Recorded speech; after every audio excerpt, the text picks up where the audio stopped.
Welcome to Travel Unraveled. I'm your host, Blake.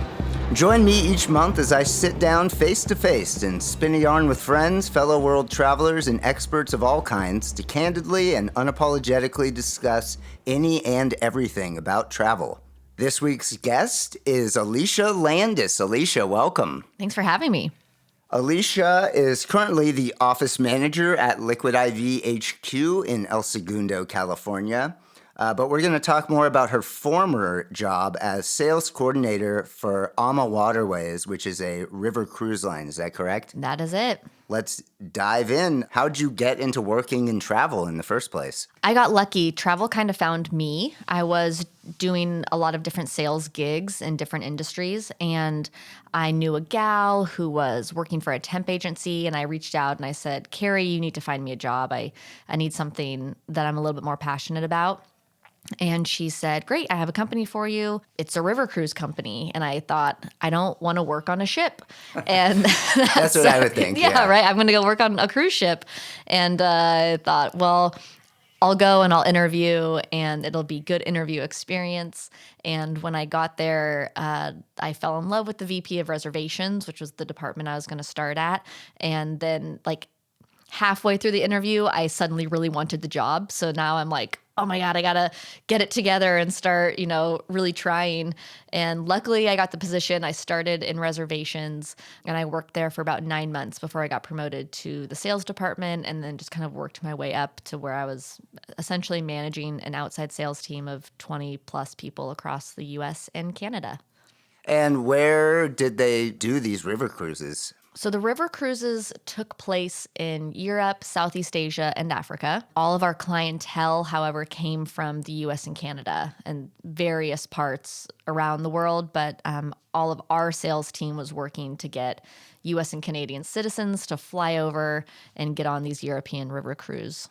And correct me if I'm wrong, but you got to go out and sample these trips, right? Because in order to sell it, you have to know what they're offering. You got to experience it. Yep, that's right. So at least once a year, I would get out and do some different itineraries. So you could go from Amsterdam and, into Germany or Bucharest and into Budapest. So you could go everywhere. So they're kind of all along the Rhine and the Danube and down to France and the Seine and the Rhone and all of them. So it was great. And then Southeast Asia was probably my favorite itinerary.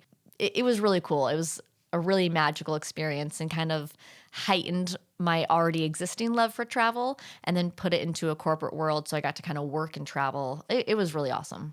Had you done much world travel before that job? I had. My family is really travel centric. So with my parents, I had done quite a bit of traveling. My parents, my two younger sisters, and they would just kind of what at times felt like dragging us across the world with them until finally they're like, forget this, we're leaving you at home. And then once they left us out, we realized how much we really missed it and loved it. So then, of course, we're begging to go back with them. So we had been to a handful of countries, France, Australia, Germany, Greece, Italy, New Zealand. We had done quite a few countries kind of as a family, which isn't always the funnest way to travel. But my family got really good at it and we all became really great travelers. So it's really fun to travel with them. That's awesome. Do you have a favorite person to travel with or favorite group of people? Would you throw your family up there or? Yeah, I would definitely throw my family up there. We can live out of a backpack. We can hustle through airports. Nobody has an overwhelming desire to control the trip. We all eat anything. I hate picky eaters. I hate too much pickiness in general. I'm a little more, flow. I need someone to just kind of be into everything all the time, which is, I know, a tall order, but my family is really great. We're going to say yes to everything. So yes, people in general are great travelers. So my family is one. My boyfriend is a fantastic traveler. He himself has been many, many places. And so when we met up, we individually had already been to so many countries. So it's no surprise that only a few years in, we've already been to 7 or 8 countries together. And again, just living out of the backpack, ready for anything, good to go. There's nothing scary. And fearless people that say yes to everything. In general, those will be good travelers. You kind of know, if you are willing to do a weekend trip with somebody, you kind of get a feel for how they pack and function outside of their comfort zone. Yeah. And then you can figure out, are we going to take this across the pond or what? Is that your preferred method of traveling, this sort of laissez-faire out of the backpack? Let's see what I get into. Yes, that's a great question. I love to travel very loosey-goosey.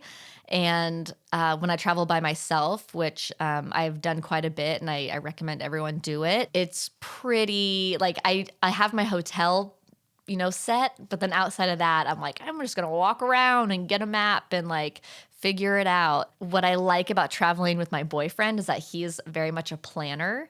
So I can still live in my magical land of not knowing what's happening. And then he just knows what's happening. So it's all still a great surprise to me. Find a balance between Exactly. a planned itinerary and just winging it or discovering Totally. something together. Yeah, absolutely.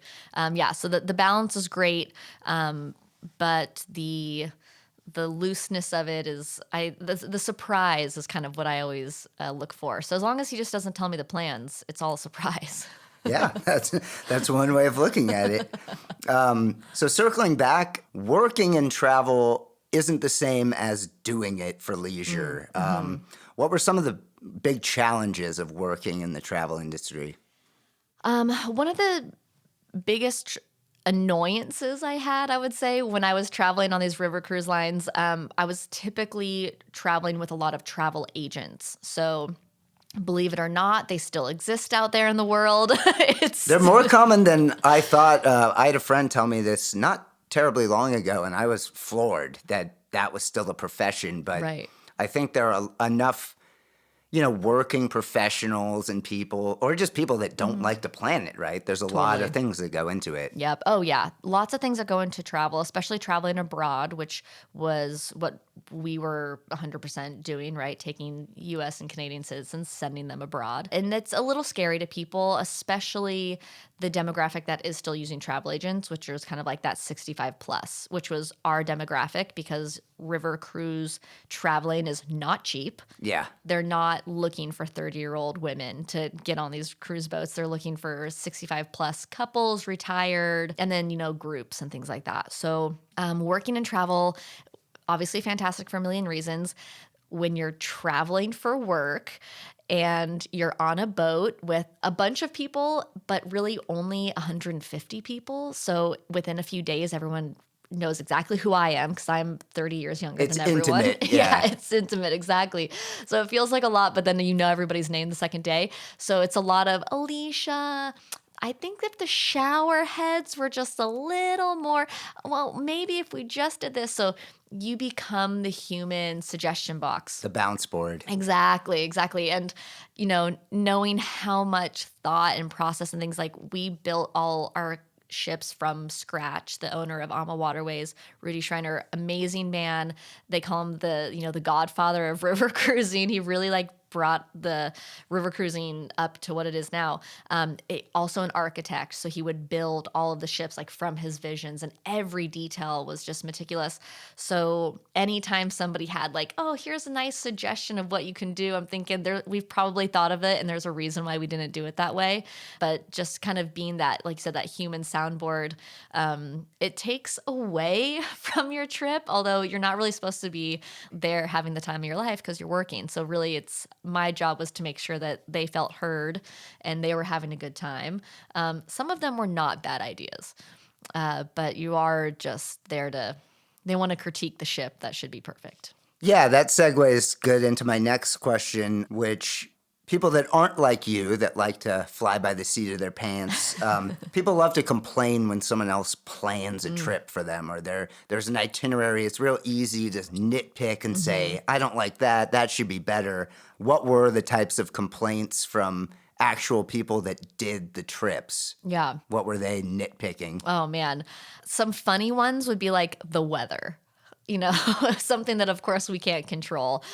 So many questions about the weather all the time, even, pre-planning in the months leading up to it. And you're like, I can Google the weather history, but what do I know about? I know as much as the weatherman who barely knows himself. It was fingers crossed, hoping that his reports are right. So the weather was a big one, which I always thought was funny. One that was pretty valid was we did have an itinerary, and you could do this tour at this time and this time. And it's very scheduled. It's just like cruising. So one complaint or suggestion that I heard often was somebody wanted to go to the bread making tour, but they also wanted to do the bike tour, and they're at the same time. So they're Oh, knocking the way you've scheduled the optional activities and things. right. They want to be able to do everything. So we wanted to have lots of options for people, and as big as the buffet, like that is the way you can travel. Like here's so many things you can do in these little towns, but it's never good enough. Everybody wants to do everything, and sometimes you have to pick and choose. So the timing, which is actually my biggest complaint about cruising, is like I don't want to eat at this time. I want to eat what I want to eat. Was oftentimes theirs too, but they wanted to ride bikes, and I just want to eat. Is it the same as a big cruise ship with sort of this endless buffet stuff? And You can always get a drink. You can always get a snack. There's always something out, which then of course you're just going to eat it. So yeah, just like any other cruise line, you're going to feel full all the time. The food is going to be a million times better than something you're going to get on a larger ocean liner. yeah, this isn't Carnival. Yes. This is, a few notches above. Few notches above, and then take it to Europe and put a fancy chef hat on it. So yeah, so the food is phenomenal. Tons of food all the time. I actually never heard a complaint about the food, which was great. And because it is an older demographic, we had lots of compliments on the soups. Oh, yes. Soups and bisques, broths, and... Like a fan favorite, all the soups. People would come back and talk about really the soups. enjoyed your lentil soup today. I'm like, yes, Gertrude, it is killer lentils. Yes, Gertrude, too. Yes, Ruth and Bee. Yes. These are pre-internet people, Pre-internet right? people. Oh, 100%. 100%. We at AmaWaterways, we had the cruise and we could get you your flights and we could work out your transportation. So we really tried to do everything in one stop because these people were not going to shop around for like a taxi company or we'll hop on the metro or that was not going to happen. They needed to know that everything was happening and taken care of for them, of course, via their travel agent, which are oftentimes retired teachers or bankers, or, a lot of the times you'll see these travel agents are actually in their second career. So the travel industry is very it's deep and then it's shallow and you can kind of wade in between that. Yeah, I imagine some of them are probably just shocked they have a job. Yes, They're like, this oh, is still a thing. yeah. But no, I mean, I know what you mean. There are tons of, I joke about it, but these pre-internet generation that just, they want it planned for them to the T. Yeah. And even just a lot of young people still like that. They want, you plan the entire trip for me. I don't want to have to worry about this and that. Yeah, so I can totally. understand both ways. Going back to what you said about the schedule of I don't want to eat then, I don't want to do this. My biggest knock, I've never done a river cruise, but I've done quite a few ocean cruises. And I always complain about the schedule to get back on the boat. Or, say I arrive at this destination and I have this window from 10 a.m. to 5 p.m. And that's all I get to see this city or this island or, in your case, this town in Asia or Europe Right. or Africa. Is there a way to fix that? Or, why do they do it that way? So it's a lot about the ship scheduling. And then sometimes, at least in European and the river cruise industry, you have to travel throughout the night to get to your next destination so that everyone wakes up in the new city and then you have breakfast and you're immediately out the door. I mean, this is, again, we can say the older generation, they don't sleep a whole lot. They're not trying to, Yeah. get out of bed at 10 or 11. Like the itinerary in the morning starts at 9 a.m. Yeah, That means maximize what time you maximize have. the day. Yeah, absolutely. So that is 100% a complaint of mine when I've done ocean cruising and even a little bit of river cruising, just how scheduled it is. I'm 30 years old. I want to sleep in and stay out late and this and that and not have to be on somebody else's time. But its benefit is that you start your day early, you get out, you see a bunch of stuff. They bring you back for every meal. So you would come back and have lunch on the boat. Oh, okay. And then, you can kind of pal around for a little bit, and then they'll have afternoon excursions that you can do, and then you come back and you have dinner, and then sometimes there would be nighttime excursions. Oftentimes it would be entertainment on the ship. If you were there overnight, you could kind of talk to somebody, be like, look, what time do I really have to be back, and things like that. But the benefit overall for that kind of quick in and out is that you know that Prague was amazing, but Vienna was just okay. And next year, we're coming back to Prague for a week. So you get to touch 4 to 5 countries, a dozen cities and towns, and then you kind of get an idea for maybe where you want to return next time. Yeah, nice sampling. And then exactly like you said, I could come back and spend a week here, so I'll plan my own trip now that I've tested the waters, so to speak. You dip your toe in. I would even go further and say this would be another good thing to do for a place maybe you've already been that hey, I would go back there. This was really great, but I don't want to plan a whole trip around this destination. But I have this river cruise and I can go there again and enjoy it for an afternoon, but I don't have to stay there. I don't have to, plan how to travel in and out of it. Another great way to do that, and what every river cruise company will do, is take you to the Christmas markets. So if you've already been to Vienna or Budapest or Prague, but, you want to go back and kind of see it again, go back and see it as a Christmas market. You'll get, all these little booths are lined up, tons of food, from like meat on a stick, which is a fan favorite of mine. Who doesn't like really anything on a stick? Yeah, anything on a stick. Put anything on a stick, I'm putting it in my mouth. Breads, pastries, mulled wines, all kinds of hot chocolates, like so many good stuff. And then my mom's favorite, all the Christmas ornaments and Christmas garbage that you have to buy and bring back with you and wrap in all your T-shirts. So the Christmas markets is a great way to re-see a city or a country that you've already been to, but just kind of see it in a new way. So that's, going at different times of the year is a great way to keep experiencing the same thing, but fresh. Do you have a favorite European city? That's a great question. It's so vast. There's so many good ones. When I was traveling for work, I had a great time in Vienna. I did see the Christmas markets there. I also just did some of the normal excursions out, and they have a really incredible history. We went to this church where you go underneath, and it's like a million bones. And, they used to just stack people up and not so much of an organized system. And that was incredible to just hear about the way they do things that we do now, with the dead and whatever I guess this is a little morbid, but it was very interesting, really, really neat. Yeah, Vienna was fantastic. Hard to pick a favorite. I went to Vienna with my family a few years ago and was very impressed as well. I would almost equate it to sort of the grandeur of a city like Rome, but 10 times cleaner. Yes. So you have the efficiency and the cleanliness of the Germanic people, but I mean, sort of the architecture and the grandeur and the beauty of, something like France or Italy. Yeah. And again, really good cuisine, just efficient, clean, immaculately clean. Which you gotta love. Especially living in Los Angeles. Living in any American city. I mean, American cities are filthy. They're just gross. It's trash. It's trash. Yeah. It's which is trash. sad. It's sad, but, But there's trash everywhere. So, Vienna was a great one. And then again, seeing it in that Christmas market light just felt really special, Disneyland special. That warms your heart. Yeah, that's awesome. What would your ideal vacation be if you could just fantasy vacation? Oh my gosh. This hands down, it's 80 to 85 degree weather, beach, bikinis all day, all night, maybe dips down to 78 at night. You put on a light sweater, but you don't have to.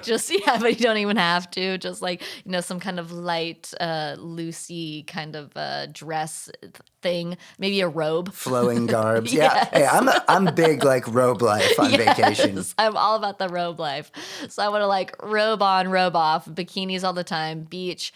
drink in the hand, not too much people noise, lots of nature noise. I did a vacation with my family in the Greek islands, and Santorini, Mykonos-esque is kind of, you would not have to pull my arm to go back to the Greek islands anytime soon.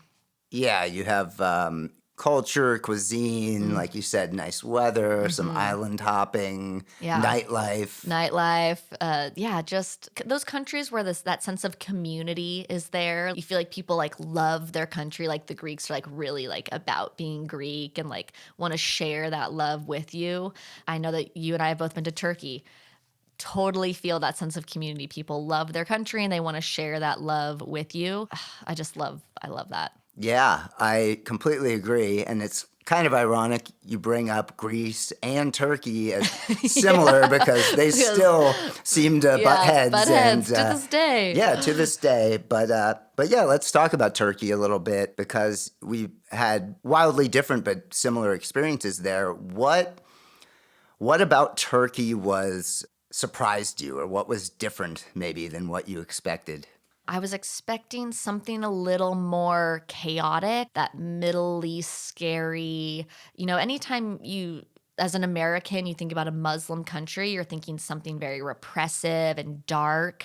And I was shocked when I got there that there's like women just wearing jeans and t-shirts, walking around with their girlfriends and shopping, and everyone's just having Turkish tea, and grandpas have the babies and the families are all together, and nobody misses a Sunday dinner. Just this really warm sense of family and love for each other, and not that like scary, repressive, especially as a woman, like, women are lesser. I didn't feel any of that. And I, for some reason, expected to. So it was really great. Another place, again, the food was awesome. Yeah. All Mediterranean food and stuff is. I found the produce and the vegetables and stuff they use they just taste better. Maybe it's that you're there, yes, but like you eat a tomato and you're like, yeah, tomato, and then you eat a tomato there and you're like, this is what a tomato tastes like. yes, like, and it's bell pepper. red or bell pepper, like concentrated flavors of what you think things are supposed to taste like. So I don't know if it's something in the water or what, but yeah, the produce there is fantastic. They like really care about every meal. Eating with their family is like a way to show love. I mean, I had a unique experience of staying with a family. So Yeah, how was that? How did that enhance your trip? I think it made it a million times better. Turkey is definitely a country, staying specifically in Istanbul, you could go to, have a great time as a tourist, plenty to do, plenty to see, and you would love it. And everyone would be nice to you, and you would find people that could speak English and help you. And like you would, as an ugly American speaking no other languages and just there to see what you can get, you'd have a great time. Staying with a family is like, you are like bottling up all that love for that country and those people, and then you're like showering in it every day. Like it's a wonderful visual. You're just showering in love, and part of that is the food, and they just take so much pride. Every meal is prepared specifically for your enjoyment, and they want you to eat it, and they want you to know that you loved it. And I think in LA we kind of like, I'll just nibble on this and that. There it's like, prepare your stomach for some actual meals many times a day. Yes, course after course after course. Yes, yeah. Every time I go, it's certainly a place that I as a woman feel comfortable being, and that's always a good thing, because I have not felt that in some countries, and Turkey is just one that always feels like home. Okay, we're gonna kind of take a hard left here. Do you have any kind of travel bucket list, either places or even just things to do while traveling? That's excellent. Something that I recently learned since dating my boyfriend, we've been together for 2 years, and something that he told me, we like fell in love over the love of travel. No, Tara says the same thing to me. I mean, we met on a study abroad, and it's like this wonderful meet cute that people love hearing about. Oh, totally. Yeah, people love that stuff. We met, via the couch surfing app. So obviously travel enthusiast, both of us. Something that he does, which is he'll go to France. I went to Paris, for example, 2 years ago, and went to a music festival there. I'm thinking, how have I never thought of this? You want to go see like the historical sites and like a museum, and then like, eat my way through every country. It's Yeah, like, so getting a little more of the current culture is what you're yeah, saying? things I want to do would be, yeah, do kind of more of like the like whatever, even seeing an artist in their language and culture, like even not knowing kind of what they're singing about or anything, still a beautiful experience. So something like that I think would be, I want to keep my mind open more to and look for. Bucket list in terms of places, oh gosh, I mean, the world is my bucket list. Something that's been like really top of mind lately is the Philippines. Yes, I can attest. Mhm. Wasn't even really on my radar before we went, and now it is easily right there up at the top of favorite Yeah. places in the world. Oh, yeah, I'm just dying to go. My sister and her husband, who is Filipino, went a few months ago, and they're sending pictures. I'm like, stop. I'm so jealous. Yeah, I almost don't want to blow it up too much, Yeah, but yeah, right. Like, nobody go. here's the brief blurb I will give anyone listening about the Philippines and why you should go there. Mainly the people. The people are Mhm. incredibly friendly. I mean, if you've ever met anyone Filipino Yeah. anywhere, they're so nice and friendly, but also it's very cheap. It's very Which I love. affordable. Yes. There's a lot of different islands with different vibes and Mhm. environments to see. So you can get deep in the jungle, you can see, tropical beach, you can Yeah. see Palawan El Nido area with the huge rock formations, and it's just very spectacular. But you have great food, you have great people, and you have super affordable with minimal tourism. So that I know is going to change. I Yeah. know Philippines will be Thailand. Philippines Yes. will be, the Bali. Bali, Yeah. yes. And it's not yet. Right. So that would be my biggest reason for you and anyone to get out and see it before it's, Yeah. I don't want to say ruined, but Right. But gets a little stepped on by the tourists. yes. And I've never seen more spectacular ocean life, and Ugh. it's not completely destroyed by man yet. So Yeah. that's another reason to get out there. Yeah. I got to get there. So, yeah, that's probably number one. You went to Belize, right? I did. Oh my God, I would go back anytime. Because I that's another. cried leaving. I've never cried leaving a destination. We stayed on the islands because I would definitely recommend getting off of the mainland, getting to an island. Ambergris Key is the main island that everyone stays at. We stayed at Key Kalker. It's a little more sleepy. I mean, just as small as can be. You walk around your house just like you walk around this island, barefoot and comfortable. You get to know everyone. I was there with a girlfriend of mine, and we were there for, I think, a week.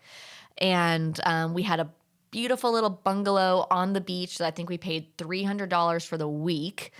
And again, another place, the food is amazing, cheap as can be. The people are phenomenal. And it was the people that made me cry when we left. Like, we were walking down the pier to get on our boat, to go back to the mainland, to go to the airport. And the people came out to say goodbye, and we're like waving and sobbing on this pier. And it was an emotional time, but it was a fantastic place that is easy to get to. And I definitely recommend going to, if you're going to go to Central America, go to Belize. All right, I don't know if you can answer this honestly or not, but what's the wildest, craziest thing you've ever done in another country?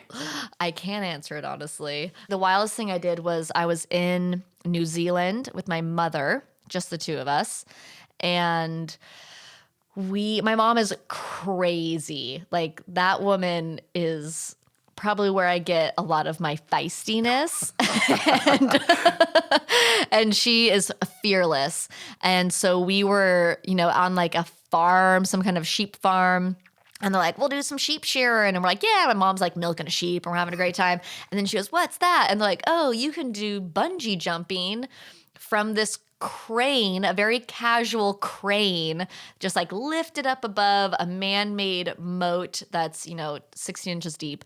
And like, it's beautiful. So we went bungee jumping, and it's crazy because I was probably 15.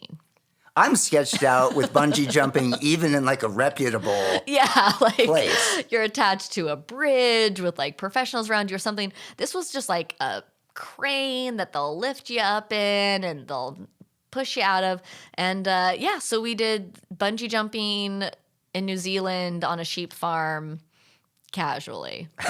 Just a casual crane bungee. Yeah.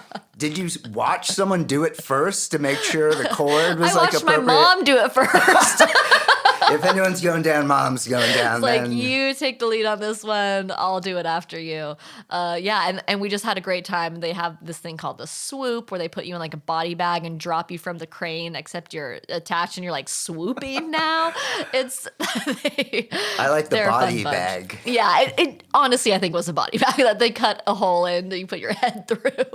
In case it snaps, and then and you're then already you're ready for done. the morgue. Yeah, just take her away. Is that the only time you've bungee jumped? Or Yes. Skydiving is still on my list. My mom has done that as well. But it's the only time I've bungee jumped and probably ever will. Yeah, well, let me know when you want to go skydiving, because that is on my list too, and I'm running out of people that haven't done it. Okay, great. Yeah. And they always Right tell here. you, oh, bring 10 people and you'll get a discount, some bullshit, right? And you're like, it's sort of, it's hard enough to get one person. Well, You're like, at our age, it's hard to get anyone to do anything with you. That's Like, true. I'm sorry, I'm not 24, and I couldn't name 10 friends right now. Like, are you kidding? Netflix, my couch, my dog. I don't really want 10 friends anymore. That sounds exhausting. And all 10 of them are listening to this, hopefully. Yeah, I don't want you anymore. we're done. Do you scuba? No, scuba diving is one of those things where it's like, I'm going to do it. And then I'm like, am I going to buy a tank and the thing and It's the really flippers? expensive. Yes, it's an expensive hobby. It's like, I also don't golf.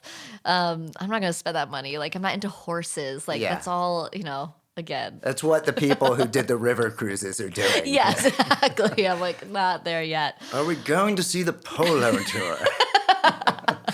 Yeah. But also, we don't, there's no place great to do it here in California. It's a bunch of freezing cold water. We have great whites. There's kelp and like all kinds of weird sea creatures out here. Yeah. Maybe for like the 3 weeks of lobster season, it would be great. On Go the out to East the Coast? islands.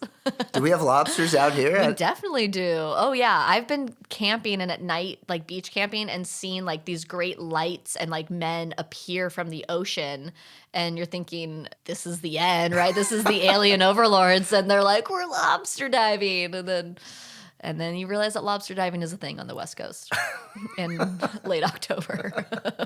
So we just missed it. It just happened. You brought up camping. Do you like to camp? Yes, big camper. That would actually be something that you could do when you travel too. When I was working for the European River Cruise Lines, you're on a river that's 100 feet wide or whatever. And so you're just looking at towns on both sides. And oftentimes we would be cruising through just these really random places before you get to the bigger cities. And there'd be campgrounds. And you're thinking, oh, of course, people in Europe also camp. It's delightful. So that would be something really fun. I've done like some like RV trips or like, gone out and done some couch surfing, which kind of feels like people camping. It is people camping. It's people camping. You're camping in living rooms. But camping, I think, is a great way to kind of feel like you're traveling or away. I mean, we can go 25 minutes down the road up to Malibu, get on the beach, and then like, we're not near, you're out of the city and you're not near anything and you're just here with your sleeping bag and your people. And it's a great kind of like local getaway. There is something honest about just being in nature, you know what I mean? Like the sun goes down, it's dark, there's no TV, there's no nothing. Like you're just now like lighting a fire and enjoying the nightlife and like just talking. People don't just talk anymore, right? You're distracted with the phone, the television, the tablet, the whatever. Absolutely. Do you do like a no tech thing when you go camping? I like to keep the no tech thing in mind all the time, which is hard because, of course, sometimes people got to come home and work and use it. But anytime I can, I do. And especially when I'm camping, especially when I'm traveling, I don't get on my Verizon international travel plan. I only use Wi-Fi. I download the maps that I need because you can use GPS without Wi-Fi or data. And I don't get a data plan because I don't need to be like uploading everything to Instagram as it's happening and all that kind of stuff. stuff. So I keep it in mind all the time. But especially when I'm traveling, especially when I'm camping, like, come on. All right, so that leads me into the last thing I wanna ask you here, which I ask everybody, is just sort of what to you are the pros and the cons of the impact social media has had on travel? I will say the pros are that it's going to open everyone up to so many new places, right? Different countries, things that you would never have thought about. Social media has been great for opening up the world, literally just making the world smaller, which I think is awesome. A con would be, and I'm going to sound like my dad right now, but it would be having this idea that you need to do it now. Like, these people are my age. These people are younger. Like, being in your 30s, everyone's younger than you on social media, or so it feels. And they're, traveling the world, and an influencer is a job now. Like, we didn't go to college with any idea that being a social media influencer was going to be a job, and that was 10 years ago. So, the world is changing fast, and just know that you don't have to do everything today. You don't have to feel like you're behind or that you need to catch up. It's not about keeping up with the Joneses. It's about keeping up with yourself, like creating your life that makes you happy. So if going to Belize is not something that you can do this year, then don't. But go camping in Malibu. Like, you can still do these things, little things that get you excited. And I was just telling a girlfriend who wants to go to Ireland, and she's kind of like always talking about the timing and this and that. I said, you know what? Buy a ticket for 8 months out, because let me tell you, if a plane ticket is not refundable. They're not going to exchange it. You can't change the date. Like, you buy that ticket, no airline is going to work with you. So just buy the ticket. And that's one step. And then you have 6 or 8 months to figure out where you're going to stay and what you want to see and what you want to do. And now you can kind of save in increments to get to those things. The benefit about the world these days is that it's so affordable. Like, imagine a TV, even when we were growing up, like, oh, we got a 42-inch, big deal. It's, $1,200. And now you get a 60-inch TV for $500, and it's like, everything's more affordable these days. So explore, but don't feel rushed. Yeah, that's an awesome piece of advice that you don't hear from everyone all the time. It's easy to look with envy, or even as someone who's traveled all over the world. Yeah, like you said, you see these people. I'm the youngest person ever to go to every country in the world. Yes. And that shit is insane. It's like, okay. You're like, okay, clearly, like, you're either a genius or you've had some wonderful stroke of luck in life. Yeah, it sounds like a great gift. Yeah, or even some people don't do this anymore, but like, go back to a place you really like. Now it's like, well, I've already been there, so I need something new and fresh, or I'm not cool. I need a new stamp. No way. Errol and I go to Turkey every year, and that's just the few years that I've been going with them. He's gone every year since he was a child. I know, yeah. It's okay to reread a book. It's okay to revisit a country. I mean, it's why we have favorite restaurants. It's okay to go do something again and again if you love it. And yeah, I mean, that's a great piece of advice that I think people don't think of. Everybody wants a new stamp in their passport. All right. It's time for rapid fire.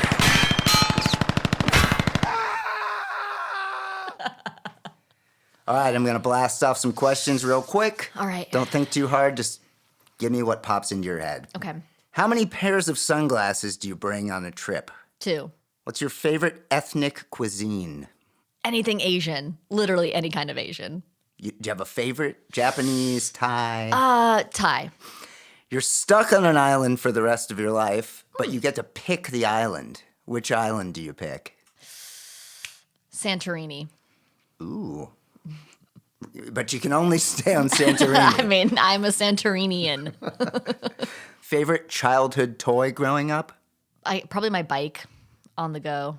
All right, I know you're a big candy person. Favorite candy, if you Reese's can only peanut pick butter one. cups. No, don't even have to think about it. The classic. The classic. The classic. That is my favorite too. Reese's. There's something. Yeah, and put them in the refrigerator, people, or the freezer. Is there a way you eat them? I used to poke the middles out, and I would eat the circle, and then first. save the Wow, the meaty middle. core for last. Okay, so I don't know. Maybe you can talk to your therapist about that one. I thought that's what this was. Where am I? Wait, what's going on? What's the best hairstyle or the best look for men these days? Ooh, I like a tight look. So, something kind of clean around the sides, maybe a little longer on top. But I also love a beard. So for me, hair is what it is. Give me that beard all day. Is there like a deal-breaking facial hair for you, like a Fu Manchu or like a bad goatee? Goatee. Yeah, the goatee, but it's like really long. Yeah, like unkempt. Yeah, yeah. I would say like some kind of crazy, really long old man goatee. But even that, like, if you have the balls to do that, then congrats. Like, there's a good story behind it. No, I think just be yourself. What's the ideal temperature for a swimming pool? Like hot, like basically a hot tub, but like 90 plus? Yeah, like if I like a hot tub at 103, so maybe a swimming pool at 90, 95. Hot. Hot. The answer's hot. Keep it people. hot. What's your favorite Disney cartoon of all time? Ooh, cartoon. Maybe I love like all the songs in The Little Mermaid, but I also really love like the newer ones. I think what's the Halloween one? Nightmare Before Christmas. Yeah. Oh, I love that movie too. Disney's classic. You can't go wrong with anything, but Little Mermaid is the bomb. What's a better look? The bolo tie or a monocle? I'm going to have to say bolo tie, but oh my God, if I see someone with a monocle, like you are not getting away from me unscathed. We are talking about it. I need to know what's happening. I think that's what you're asking for. If you're putting on the monocle for the evening, it's like, I better have some conversation here. Right. Ask me about this. Like, just like an eye patch. Like, you have to talk about why this is happening. Yeah, I mean, Errol and I went to Nashville, and I rocked the eye patch Yes, because my niece right. gave me pink eye, which is disgusting. But a part of life. yeah, and happens. I couldn't cancel the trip, and Oh, of course no. he's like, we have to go out downtown, and I'm like, well, shit, I have an eye patch. And that's funny you say that because very few people asked me about it. I think it really... They're just polite. Yeah, they're more polite in the South. Yeah. They're just kind of like, oh, he's proud. They're giving me the benefit of Yeah. the doubt. Yeah. They're like, this guy didn't get some butt eye disease. Scientific terms. All right, that's all I have for you, but I just wanted to see if you had any final thoughts for anyone listening, why travel is important and meaningful to you, but just why would you encourage people to travel? I would encourage everyone to travel for the classic reason of learning about other cultures, seeing how people live. I think there's this chasm in 2019 where we are here comfortably in your guest bedroom making a podcast, and then at the same time, there's people facing genocide and oppression and slavery. Still, how is this happening? So I think go out and see how people are living. But really why I like to travel is because I learned so much about myself. The things that move me, the things that I like can I just live out of a backpack for 10 days and travel across 3 countries in Europe? Yes, you can. No, you can't. Can I make it to my airplane on time because we have to get up at 4:30 in the morning? I mean, it pushes you to these kind of strange limits and a place that you don't know, and there's no family to fall back on, and you don't know the language. I mean, it forces you to talk to people and communicate in weird ways and eat weird stuff, and it just gets you out of your comfort zone. So just travel to learn about yourself. That's awesome advice and a great way to end this. Thank you so much to my guest this week, Alicia Landis.